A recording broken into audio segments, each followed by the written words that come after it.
జనసేన కార్యకర్తలు కూడా టీడీపీ నిలబడ్డ ప్రతి చోట ఆ ఓటు ట్రాన్స్ఫర్ జరగాలని మనస్ఫూర్తిగా కోరుకుంటున్నాను. చాలామందికి ఈ 24 సీట్లు ఏంటి, అదేంటి అని అసంతృప్తిగా ఉన్న వాళ్ళకి ఒక చిన్న ఎగ్జాంపుల్ చెప్తాను. మహేంద్ర సింగ్ ధోని క్రికెటర్ మీ అందరికీ తెలుసు. ఆయన వచ్చిన కొత్తలో స్టార్టింగ్లో డకౌట్ అయ్యాడు. ఆ తర్వాత మంచి మంచి షాట్లు కొట్టి ఒక 24 పరుగులు చేశాడు. ఇతనిలో గేమ్ ఉంది అని అందరికీ తెలిసేలా చేశాడు. ఆ తర్వాత గేమ్ చేంజర్ అయ్యాడు. ఆ తర్వాత గేమ్ విన్నర్ అయ్యాడు. ఫైనల్గా క్రికెట్నే శాసించాడు. మన నాయకుడు కూడా అంతే. స్టార్టింగ్లో 2 చోట్ల ఓడిపోయి ఉండొచ్చు.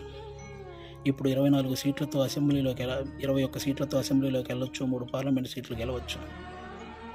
రాజకీయం బాగా తెలిసినవాడు అని అందరూ అనుకోవచ్చు.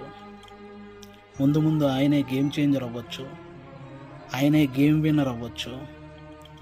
మీరు చూస్తుండగానే ఈ రాజకీయాల్ని శాసించవచ్చు. కాబట్టి